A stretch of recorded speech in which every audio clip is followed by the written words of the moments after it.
My name is Daniel Johnson, and on behalf of my colleagues, I'm pleased to have the opportunity to present our paper, Flipping into the Future, Exploring Player Experience and Task Demand in Physical, VR and PC Pinball. Pinball is a physical game consisting of a cabinet that contains the main playfield in the back box, which includes a digital display. The playfield has various mechanisms including ramps, bumpers, toys and targets, and the player interacts with the game using two or more flippers on the playfield, which are used to propel a steel ball towards the various playfield elements. More recently, pinball has begun to be digitized in various forms, which provides the potential for greater financial and physical accessibility. However, it's not yet clear to what extent digital pinball successfully emulates pinball in its physical form. The most recent development in the creation of digital pinball has been the shift to the creation of pinball tables and arcades in virtual reality.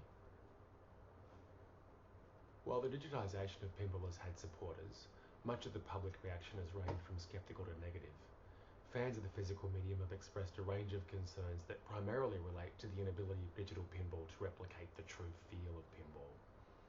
It may be that skepticism about virtual pinball is well placed. Perhaps digital pinball could never replicate the enjoyment that comes from playing the original physical version of the game. Alternatively, perhaps this bias towards physical over digital pinball is unique to those who grew up playing physical pinball and who have the most familiarity with that medium. It may also be that the VR version of pinball is superior in some ways. Work comparing VR games to traditional digital games has found a range of support for the idea that VR can be a better player experience on measures like flow, immersion, engagement, cognitive load, and the intensity of emotions experienced. In sum, there's conflicting evidence as to whether digital pinball can offer an equivalent or even superior experience to traditional physical pinball. However, if digital pinball was able to offer a reasonable approximation or an equally enjoyable experience as physical pinball, then that would allow it to be accessed by a larger number of players. Arcades may not always be nearby, and physical pinball machines are expensive to own and require a large amount of physical space. Moreover, digital pinball offers greater accessibility to players, removing the need to stand up to play. Based on this, we generated 4 research questions. Research question 1 was, which of the 3 modes of pinball do people prefer? Our second research question was whether there are experiential differences between the 3 modes of play. Our third was, if there are differences in preferences or experience, are they dependent on familiarity with physical pinball? And our fourth was, controlling for physical pinball familiarity, which aspects of the player experience predict enjoyment in each mode of play? There is also a 5th research question that I'll leave for you to discover in the paper. To answer our research questions, we conducted a within-groups laboratory-based study in which participants played the pinball game Ghostbusters on either the physical machine, in VR, or on a PC. Each condition was identical in terms of the layout of the playfield, the available shots, the lights, and the sound effects. To most closely approximate naturalistic play conditions, participants stood to play physical pinball and sat to play on the PC. However, standing to play in VR meant holding one's arms out in front of oneself in a manner that quickly became very tiring. For this reason, we gave participants the option to sit down to play VR pinball, and all but one of them chose to play the VR condition in a seated position. At the conclusion of each condition, participants completed a short questionnaire, and after completing all 3 conditions, they took part in a short interview. Moving to our results, the vast majority, 58 out of 60, of participants preferred either physical or VR pinball, with a slight bias towards physical pinball over VR pinball, 34 to 24.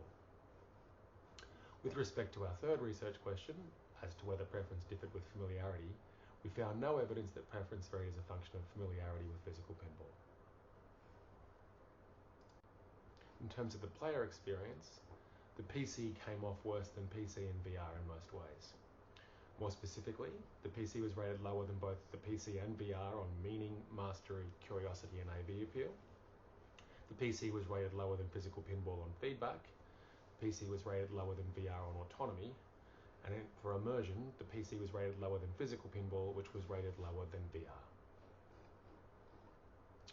In terms of effects of familiarity, participants with less pinball experience rated the experience significantly lower than participants with more pinball experience for a whole range of player experience measures.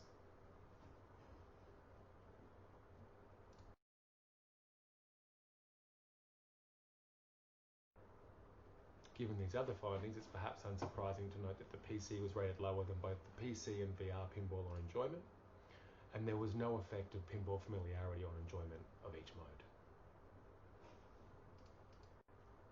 We found a range of results for variations in the task demand, but once again, I'll leave those for you to explore in the paper. While time precludes going into everything, I'll cover some of the implications of our results now. The most striking thing about our results is that across all measures of player experience and enjoyment, the only difference between physical pinball and VR pinball is for immersion, and this also emerged in the interview responses.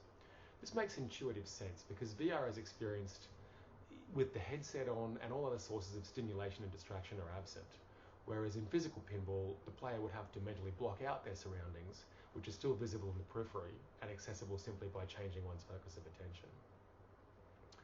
The lack of an overwhelming preference for VR or physical pinball, as well as the evidence that the player experience of both is very similar, is encouraging in the sense that it suggests that VR can offer more accessible, both physically and financially, alternatives for players. This is particularly encouraging in light of recent efforts to improve the accessibility of physical pinball through the creation of devices that allow players to control a pinball machine while sitting or using different parts of their bodies. This is shown on the image on the slide.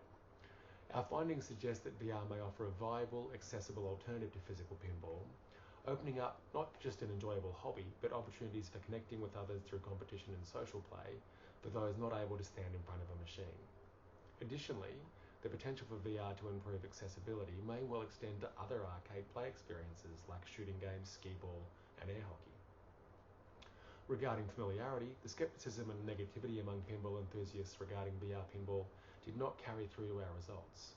It's possible, though, that any perceived shortcomings of VR pinball were overcome by its novelty or by the immersion it offered. The finding that those with less familiarity with pinball rated all modes of play less positively may reflect that they are simply less invested, or that some elements of the play experience become more accessible as player familiarity increases. Moving to research question 4, enjoyment of physical pinball was associated with curiosity, control, and challenge, and enjoyment of VR and PC pinball was associated with immersion and AB appeal. Once again, for the sake of time, I'll leave these findings for you to explore in the paper. Our study has a number of limitations. We only studied a single game.